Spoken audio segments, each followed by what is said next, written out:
아멘. 귀한 찬양에 감사드립니다. 이 시간 말씀을 위해 잠시 기도하겠습니다. 내가 주인 삼은 모든 것 내려놓고 주님 앞에 겸손히 하나님 한 분 바라보며 말씀의 자리에 있기를 원합니다. 주의 성령이여 이 자리에 임하여 주시옵소서. 말씀을 깨닫게 하시고 말씀을 통해 역사하시는 성령의 은혜를 경험케 하시옵소서. 너무나도 부족한 종을 이 아침에도 주의 영이 붙잡아 주옵소서.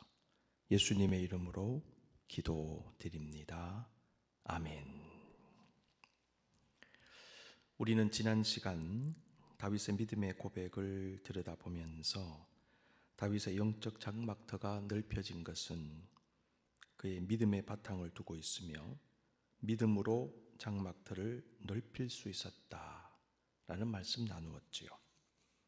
다윗의 신앙 고백은 자신이 처한 상황, 특히 매우 힘들고 어려운 전쟁의 상황, 골리앗이라는 엄청난 위협 앞에서 목숨을 걸어야 하는 그 상황에서 나온 것입니다. 우리가 모든 상황 속에서 주님 신뢰하며 믿음을 굳건히 하고 고백할 때 우리도 우리 자신의 장막터를 넓힐 수 있게 될 것입니다. 오늘은 다윗의 믿음의 고백의 내용을 조금 더 면밀히 살펴보면서 그 고백 속에 담긴 메시지를 찾고 우리 자신에게 적용해 보기를 원합니다.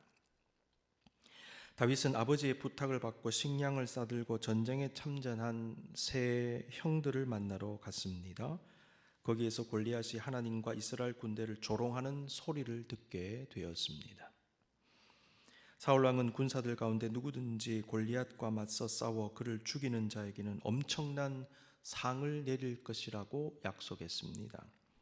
3상 17장 25절 이스라엘 사람들이 이르되 너희가 이 올라온 사람을 보았느냐? 참으로 이스라엘을 모욕하러 왔도다. 그를 죽이는 사람은 왕이 많은 재물로 부하게 하고 그의 딸을 그에게 주고 그 아버지의 집을 이스라엘 중에서 세금을 면제하게 하시리라. 왕의 사위로까지 삼겠다. 그런 약속을 했어요. 다윗은 주변에 있던 군사들에게 다음과 같이 말합니다. 26절 다윗이 곁에 있는 사람들에게 말하여 이르되 이 블레셋 사람을 죽여 이스라엘의 치욕을 제거하는 사람에게는 어떠한 대우를 하겠느냐? 이 할례받지 않은 블레셋 사람이 누구이기에 살아계시는 하나님의 군대를 모욕하겠느냐? 다윗은 하나님을 어떻게 표현하고 있습니까? 살아계시는 하나님으로 표현하고 있습니다. 이 말은 그 당시 블레셋은 살아있지 않은 사신 우상을 섬기는 사람들이라는 생각을 담고 있어요. 다윗은 죽은 신 아무것도 아닌 우상을 섬기는 자들이 어찌 살아계신 하나님과 그의 군대를 모욕할 수 있는가라고 말한 것입니다. 다윗은 블레셋 군대와 골리앗 장군이 제 아무리 강한 힘을 가지고 있고 위협적으로 보인다 할지라도 살아계신 하나님을 믿는 자신과 이스라엘을 어떻게 할 수 없다는 것, 살아계신 하나님이 그들을 물리치실 것이라는 강한 확신을 가졌음을 보게 됩니다. 하나님은 살아계시기에.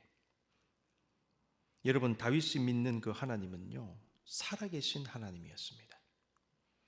그렇습니다. 우리도 살아계신 하나님 믿습니다. 우리는 죽은 신, 생명 없는 우상을 믿는 사람들이 아닙니다. 성삼일체 하나님 믿고 섬기는 기독교 신앙은 그저 종교적 의식을 행하면서 마음의 위로를 받고 만족하는 그 정도의 종교가 아닙니다. 그런 종교적인 그런 삶을 사는 게 아닙니다. 살아 역사하시는 하나님을 믿고 모시며 그분과 함께 동행하며 그분의 일에 참여하는 삶으로서의 신앙이 기독교 신앙입니다. 우리는 주님과 인격적 관계를 가지고 있는 것입니다. 우리가 살아계신 주님 믿는다면, 그리고 그 사실을 늘 되새기고 묵상하며 살아간다면 우리의 신앙생활, 예배생활, 그리고 하나님과 주의 몸된 교회를 섬기는 믿음의 삶은 달라질 수밖에 없습니다. 살아계신 분과 함께 동행하는데 어떻게 신앙생활이 달라지지 않을 수 있겠습니까? 다윗의 큰형 엘리압은 다윗이 하는 말을 듣게 되었습니다. 우리는 오늘 본문에 기록된 엘리압과 다윗의 대화를 통해서도 다윗이 어떤 믿음을 가졌는지를 확인하게 됩니다. 28절, 큰형 엘리압이 다윗이 사람들에게 하는 말을 들은지라 그가 다윗에게 노를 바라여 이르되 네가 어찌하여 이리로 내려왔느냐? 들에 있는 양들을 누구에게 맡겼느냐? 나는 내 교만과 내 마음의 완악함을 아노니 내가 전쟁을 구경하러 왔도다. 다윗은 살아계신 하나님을 고백하면서 하나님과 이스라엘 군대가 모욕당하는 것을 견딜 수 없어 하며 말했는데 그 말을 들은 장남 엘리압은 노를 바라면서 다윗을 꾸짖었어요. 엘리압은 네가 어찌하여 이리로 내려왔느냐라고 했지요. 엘리압은 다음과 같은 말을 하고 싶었던 것 같아요. 너같이 어린 철부지가 어떻게 이렇게 위급한 상황에서 나 같은 어른들이 중요한 일을 하고 있는 이런 자리에 올 수 있느냐? 엘리압은 더 나아가 들에 있는 양들을 누구에게 맡겼느냐? 라고 말하면서 다윗은 들에서 양이나 돌보며 있어야 하는 사람 정도로 생각하고 있었음을 보여줍니다. 우리가 지난 시간에도 나누었듯이 아버지 이새는 사무엘과의 만남의 자리에 다윗은 아예 부르지도 않았어요. 오늘 본문도 큰형 엘리압이 다윗을 어떻게 생각하고 있었는지를 잘 보여줍니다. 다윗은 말합니다. 내가 무엇을 하였나이까? 어찌 이유가 없으리이까? 여러분, 큰형님한테 막내 동생이 대들듯이 얘기하는 거 쉽지 않잖아요. 근데 다윗이요, 사실 어떤 톤으로 어떻게 얘기했는지 정확하게 모르지만은 큰형한테 이제 얘기하는 거예요. 내가 무엇을 했습니까, 형님? 어찌 이유가 없겠습니까? 왜 그렇게 나를 꾸짖습니까? 어찌 이유가 없으리까? 라는 표현의 원어적 의미를 보니까 어찌 말이라도 없겠습니까? 혹은 말도 못합니까? 그 말이에요. 다윗은 자신이 왜 해야 하는 말을 하면 안 되는지, 그리고 자신의 말이 무엇이 잘못되었는지를 되물은 것입니다. 하나님을 향한 믿음을 가진 다윗은 그때 이스라엘 군대가 처한 그 상황을 용납할 수 없음을 표현한 것입니다. 이런 상황에서 어떻게 가만히 있을 수 있습니까? 그리고 제가 한 말이 왜 잘못됐습니까? 그런데 엘리압은 그러한 다윗의 믿음이나 그 마음을 보지 못한 채 나는 네 교만과 내 마음의 완악함을 아노니 이렇게 말했어요. 엘리압은 자기 동생 다윗을요 너무 모르고 있었어요. 다윗이 어떤 존재인지, 그가 어떤 생각을 하고 있는지, 어떤 믿음이 있는지, 그의 행동과 말의 의도와 본뜻을 전혀 알지 못했습니다. 자, 그렇다면 엘리압은 왜 화를 냈을까요? 사실 전쟁에 참여한 자기들을 위해서 아버지 명을 받아 식량도 가져오고 사실은 면회 온 거거든요. 여러분 군대에 있을 때 면회 오면 얼마나 반갑습니까? 그 고생하고 있는데 맛있는 거 사들고 와서 위로하고 같이 먹고, 여러분 칭찬해야 되는 일이잖아요.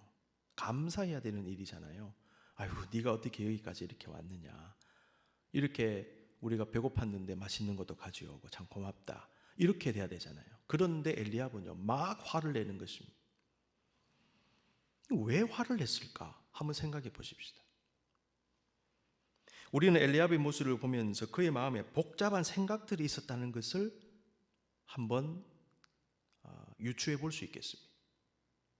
뭔가 이유가 있었을 것이다.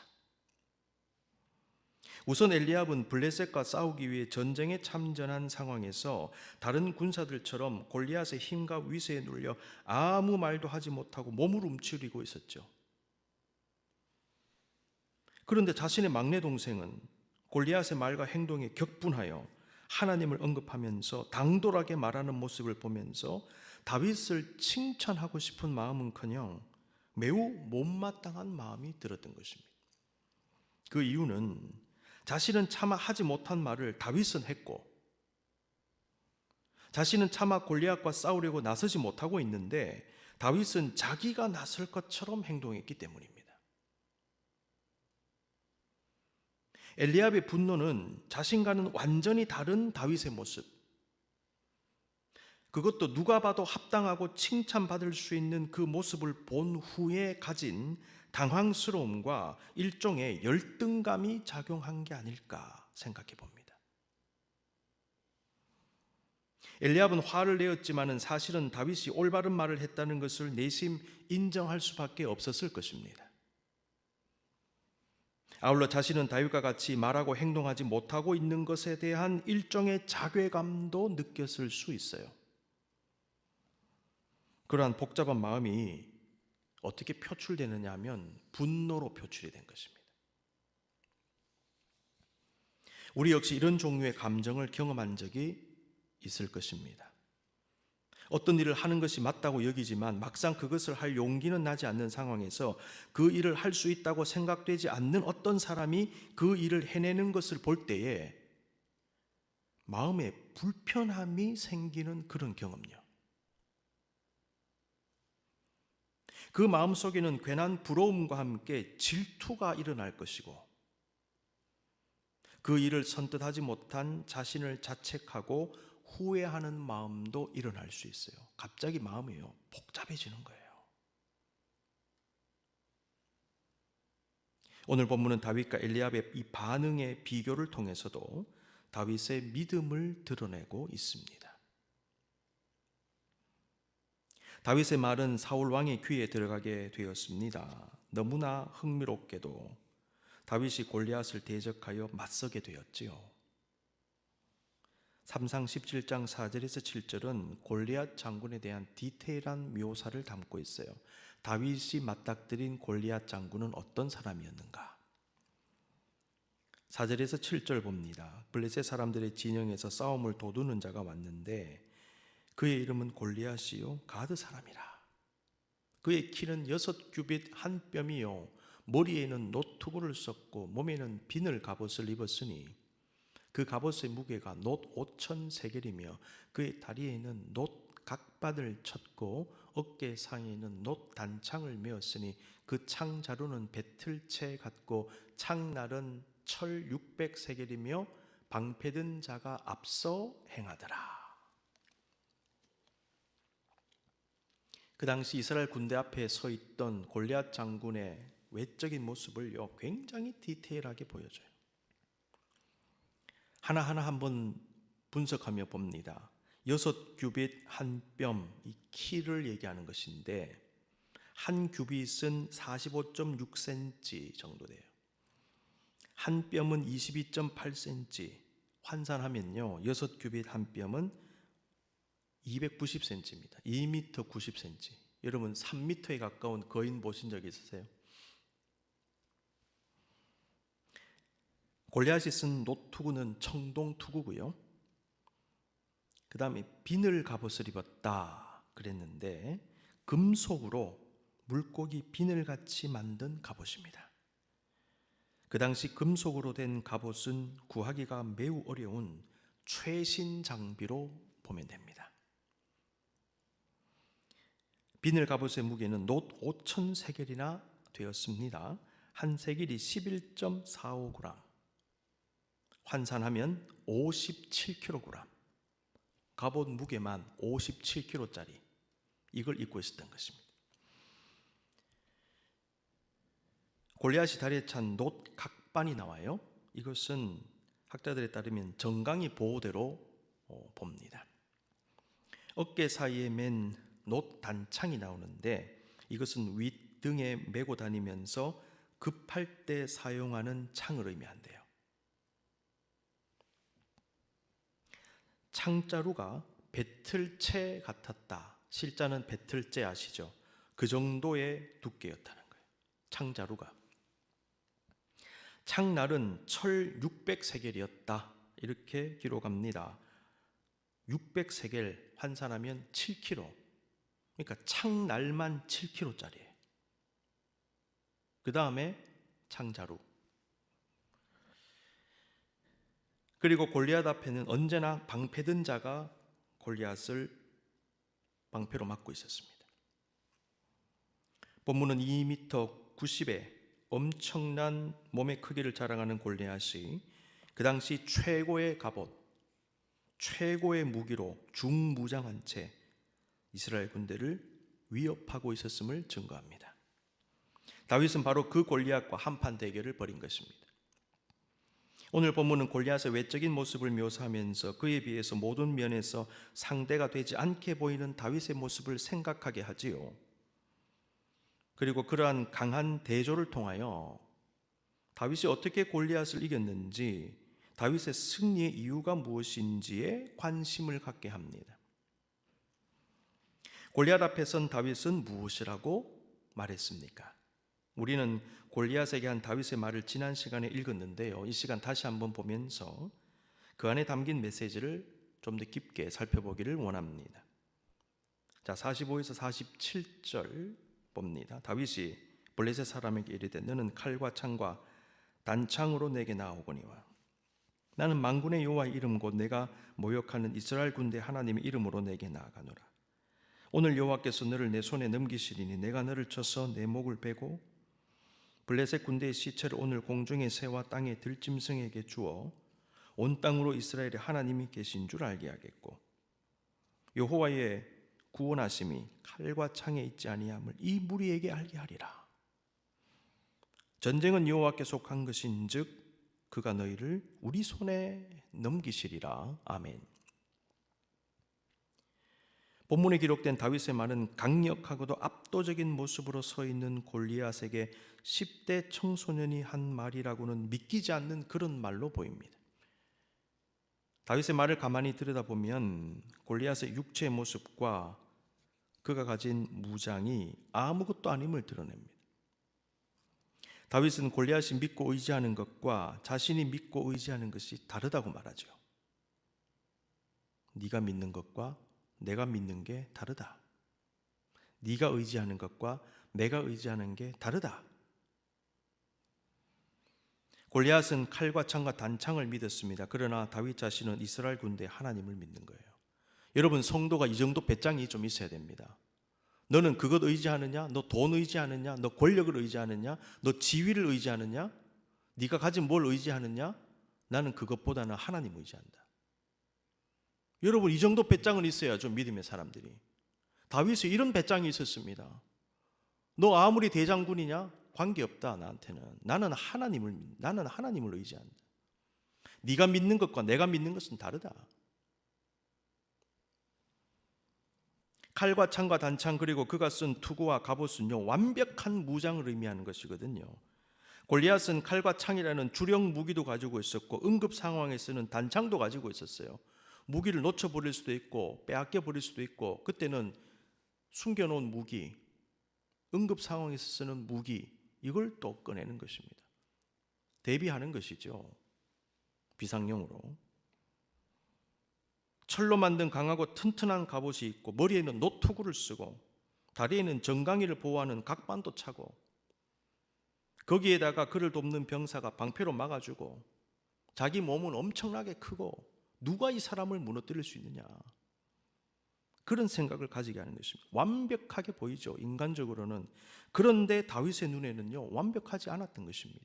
그 이유는 그가 하나님을 믿지 않았기 때문이에요. 다윗은 별다른 무장이 없이 물맷돌과 물매와 지팡이 하나만 들고 서 있었습니다. 그런데 자신의 진정한 무기는 하나님의 이름이었다는 겁니다. 다윗은 골리앗에 비하면 너무나 유약한 모습입니다. 장군의 모습이 아닙니다. 어린 목동의 모습으로 서 있었습니다. 그런데 자신은 오직 하나님의 능력으로 싸울 수 있음을 믿었기 때문에 두려움을 극복하며 당당히 설 수 있었어요. 여러분, 이 장면에서 다윗의 믿음이 어떤 믿음이었는가를 분명하게 알게 돼요.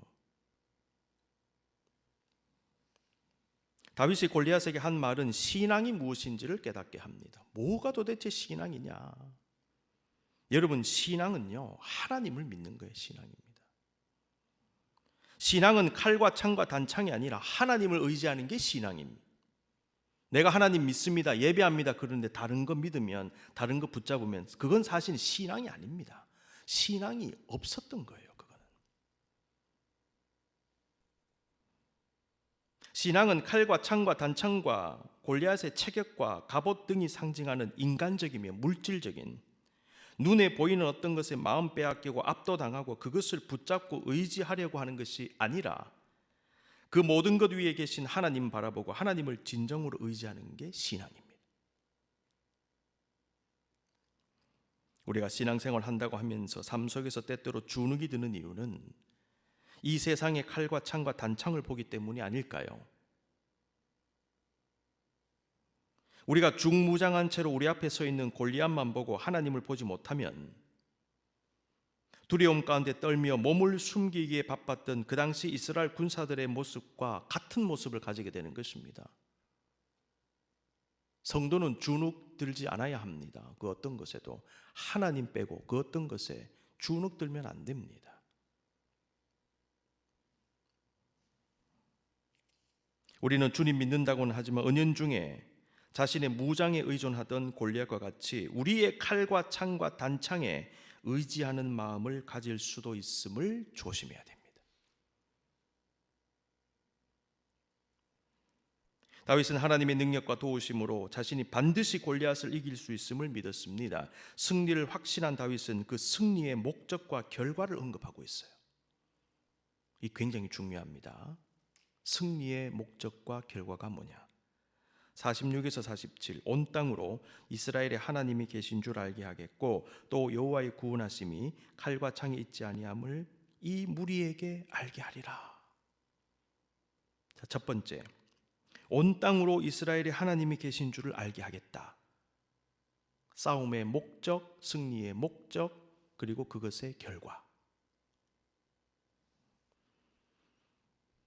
다윗은 살아계신 하나님을 믿는 것에 그치지 않고 그 하나님을 전하기를 원하는 모습 발견하게 됩니다.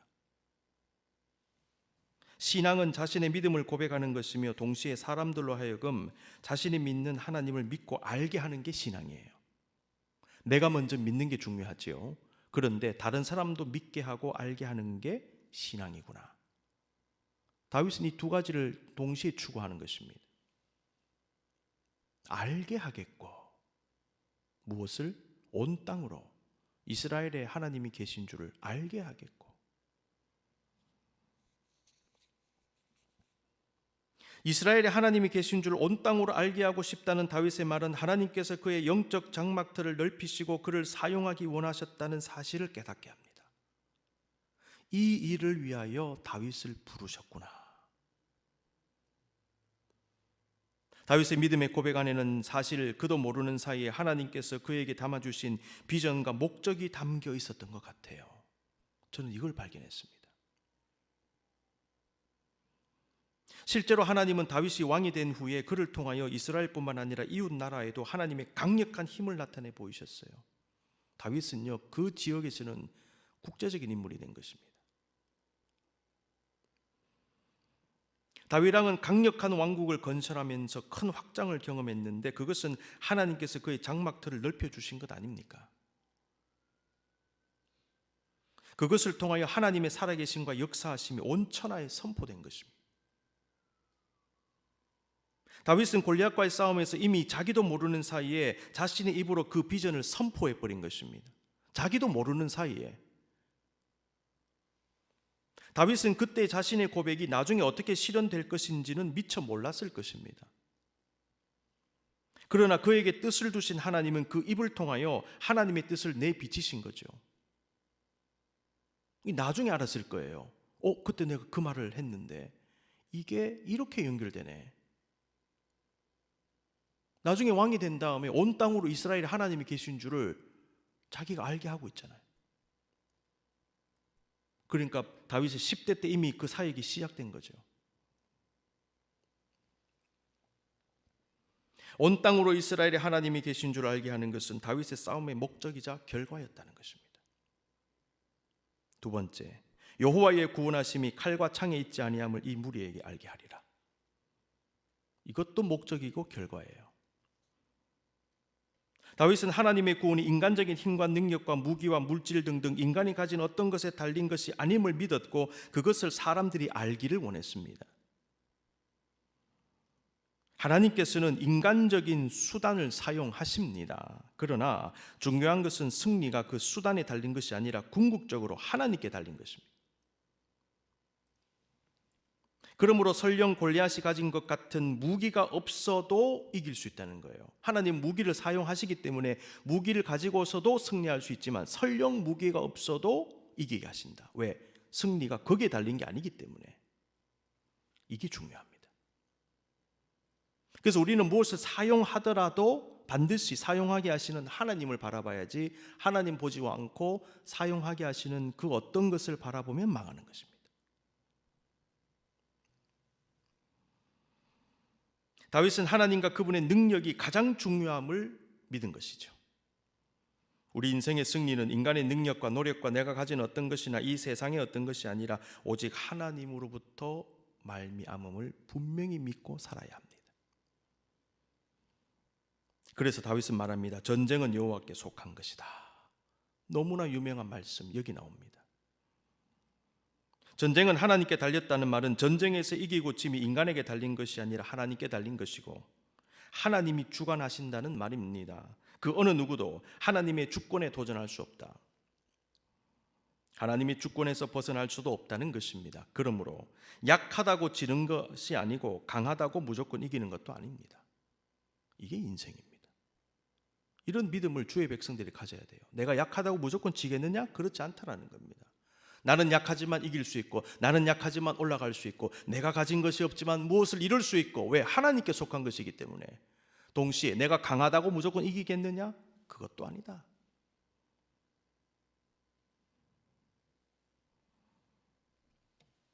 어린 다윗이 그렇게 담대하게 신앙을 고백하며 골리앗에게 맞설 수 있었던 이유는 그가 살아계신 하나님을 믿었기 때문이고, 전쟁은 칼과 창과 단창으로 하는 것이 아니라 하나님의 능력으로 하는 것이며, 더 나아가 전쟁은 인간에게 속한 것이 아니라 하나님께 속해 있음을 믿었기 때문입니다.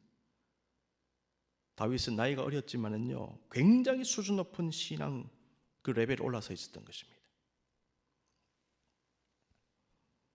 다윗은 이러한 믿음을 바탕으로 그의 영적 장막틀을 계속 넓혀갈 수 있었습니다. 사랑하는 성도 여러분, 이 시간 눈을 감고 오늘 우리 각자에게 주시는 말씀을 되새겨 보십시다. 우리 모두가 우리 자신의 골리앗을 경험할 것입니다. 우리 앞에 골리앗은 무엇입니까? 우리 앞에 골리앗은 고난과 환난, 유혹과 미혹, 그리고 온갖 종류의 삶의 문제들일 수 있습니다. 여러분, 우리의 골리앗이 우리를 두렵게 할 때에 오늘 말씀을 기억하시기 바랍니다. 세상은 우리에게 칼과 창과 단창으로 위협하지만 우리는 오직 하나님의 이름으로 나아가야 합니다. 하나님의 구원, 해결과 승리의 역사는 칼과 창과 단창에 있지 않고 오직 하나님께 있음을 믿으며 나아가십시오. 전쟁은 나에게도 물질에게도 인간적인 어떤 것에도 달려있지 않습니다. 전쟁은 오직 하나님께 속해 있는 것임을 알고 우리의 생명의 주인이시며 인생과 삶을 주관하시는 하나님만을 온전히 붙잡고 나아가시기 바랍니다. 믿음의 사람은 주님의 능력으로 반드시 승리할 뿐만 아니라 자신의 영적 장막틀을 계속 넓혀가면서 세상으로 하나님을 알게 하고 하나님의 뜻을 이루어 드림으로 주님을 온전히 영화롭게 하는 그런 삶을 살아갑니다. 이 시간 다 같이 기도할까요? 주님, 그렇게 되게 해 주시옵소서.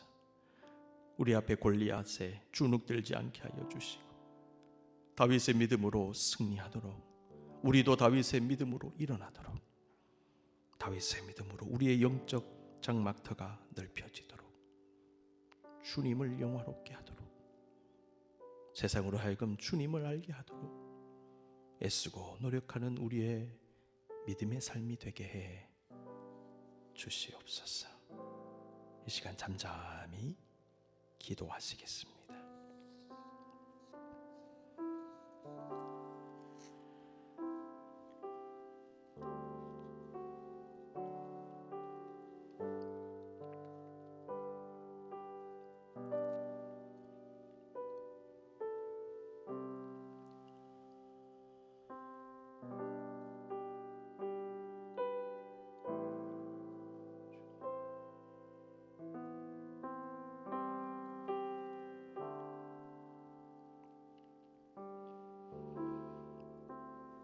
여러분, 세상의 유혹 시험이 내게 몰려올 때에 나의 힘으로는 그것들을 모두 이길 수 없을 것입니다. 거대한 폭풍 가운데 위축된 나의 영혼 어찌할 바를 몰라 헤맬 수도 있지만은 그럼에도 우리는 주님을 찬양합니다. 손을 들고 찬양합니다. 전쟁은 하나님께 속해 있기 때문입니다. 우리가 하나님을 믿기 때문에 우리 앞에 있는 골리앗도 물리칠 수 있는 것입니다. 우리를 도와주시고 역사하시는 주님 믿으면서 골리앗 아니라 그 어떤 삶의 역경과 환난이 닥쳐와도 참된 믿음과 신앙을 가지고 넉넉히 감당하며 뚫고 나가며 극복해 나가는 저와 여러분의 믿음의 삶 되시기를 기원합니다. 하나님은 저와 여러분의 영적인 장막틀을 넓혀 주실 것입니다. 오늘 말씀 기억하시면서 마지막 찬양 주님께 드리겠습니다.